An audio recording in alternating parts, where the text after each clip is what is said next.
I'm snitch ready. You know what I'm trying to say? So a lot of people don't know this. I was snitching before I got locked up. But it wasn't official till I got locked up because I had to sign papers. But some people believe he took it even further by taking out 6ix9ine, INE's girlfriend. Now word on the street is 6ix9ine has enacted his revenge after catching Trippie Redd slipping in New York. A whole lot is happening. Let me break it down. Why Trippie had Ariella killed. See, to really understand why someone would target 6ix9ine by taking out Ariella, we need to go back to where this whole mess started.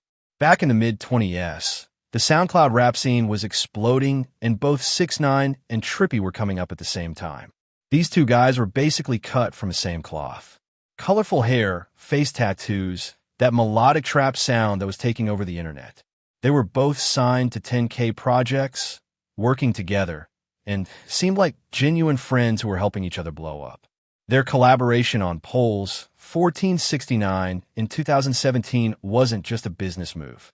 It showed real chemistry between Trippie's smooth, melodic style and 6ix9ine INE's aggressive energy, and fans were eating it up.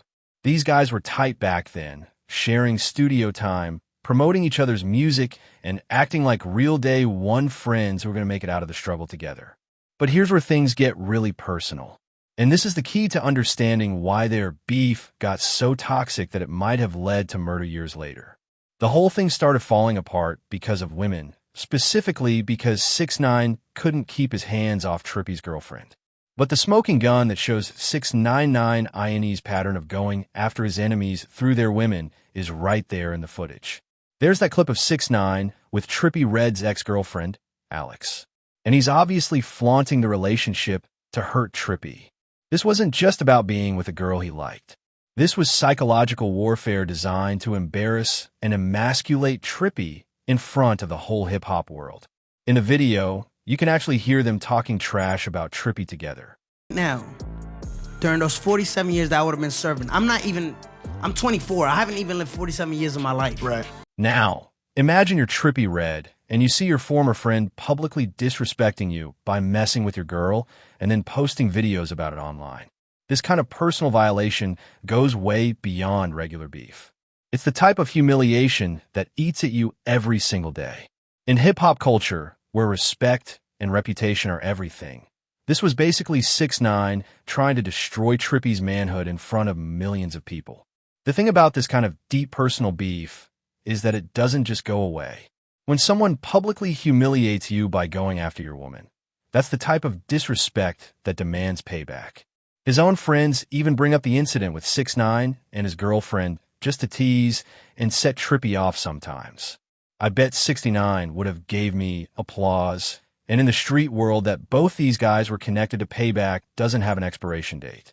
What makes everyone believe Trippie had a hand in Ariella's death is how their beef escalated over the years. Their gang connections added a whole other level of danger. Trippie was running with the Crips, while 6ix9ine was connected to the 9 Trey Bloods. These weren't just casual affiliations for street cred. These were real connections that came with real obligations to retaliate when disrespected. The pattern of targeting each other through their women became a recurring theme in their relationship. Both artists seemed to understand that going after someone's girl was the most effective way to hurt them psychologically. It wasn't just about romance or attraction. It was about power, control, and inflicting maximum emotional damage on your enemy. Their beef also played out very publicly with social media battles that got millions of views and kept both their names in the headlines. Said your part of the song was...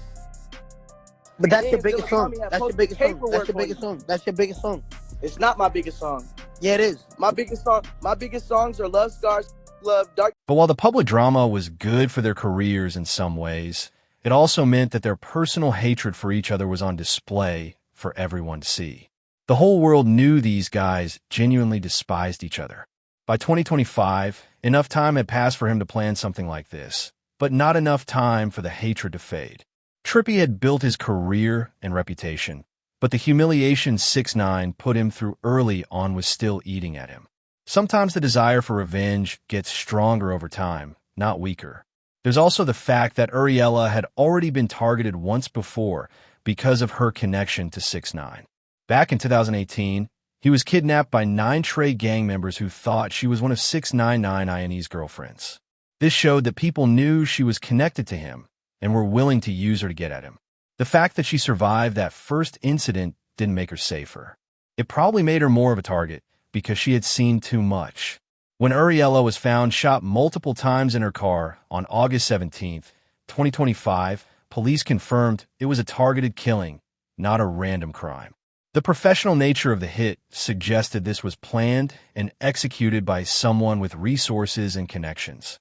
Exactly the kind of operation that someone like Trippie, with his gang affiliations, could have arranged. The motive makes perfect sense when you think about it. Trippie couldn't really go after 6ix9ine directly.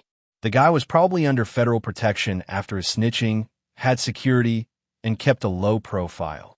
But going after someone close to him would hurt him just as much while being much easier and safer to pull off. The idea that gangs target loved ones to hurt their enemies is nothing new. It's a classic strategy that sends a message while avoiding direct confrontation. For Trippie, having Uriella killed would accomplish several things. It would hurt 6ix9ine emotionally. It would show that he could still reach him despite all his protection. And if 6ix9ine would have gave me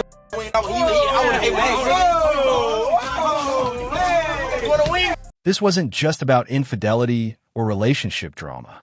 This was about power, control, and the systematic undermining of 6ix9ine INE's personal life by someone he trusted completely. The fact that it was happening while he was focused on his music career and dealing with other problems made it even more calculated and cruel. But what made this betrayal even worse was when it started. The affair began at the absolute worst time possible for 6ix9ine. When he hears the phone ring, I walk out because now I'm about to get into a deep conversation with Jay to front like, why'd you block my number? But the whole time I just wanted his phone to go through his phone. When I go to the other room, I swipe up, I go to the text messages, and I put Sarah, my baby mom's number in. First message I see. Wow. Why'd you hang up on me? Call me after you done running. You still with that? Yo, like, call me back. The timing here is crucial to understanding just how calculated this betrayal really was. Shotty used 6ix9ine INE's arrest and vulnerability as an opportunity to move in on Sarah, using the excuse of helping get him a lawyer, to spend time with her, and ultimately seduce her. This wasn't just opportunistic. This was predatory behavior that showed Shotty was thinking several steps ahead about how to gain control over 6ix9ine INE's personal life. When 6ix9ine eventually found out about the affair and cut ties with Shotty, he didn't just lose a manager. He created an enemy who knew everything about his business operations, his personal relationships, his financial situation, and his vulnerabilities. Shotty had been deeply involved in 6ix9ine INE's day-to-day operations and had access to information that could be weaponized against him in multiple ways. Having a former insider with that level of knowledge and a personal grudge represented a permanent security threat.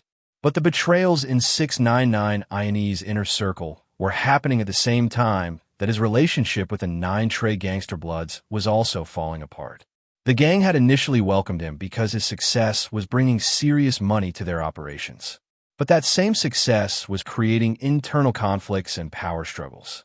What started as a mutually beneficial relationship was turning into something much more dangerous and exploitative. The problems within 9 Trey were largely centered around a rivalry between Shotty and Anthony Harv Ellison, who was a high-ranking gang member and had been working as 6ix9ine INE's bodyguard. Ellison felt like 6ix9ine was making a mockery of gang life while getting all the benefits without putting in the real work or taking the real risks. He saw 6ix9ine as someone who was using the gang for street credibility while not really being about that life. This resentment came to a head in July 2018 when 6ix9ine was kidnapped by his own gang members, the very people who were suppository.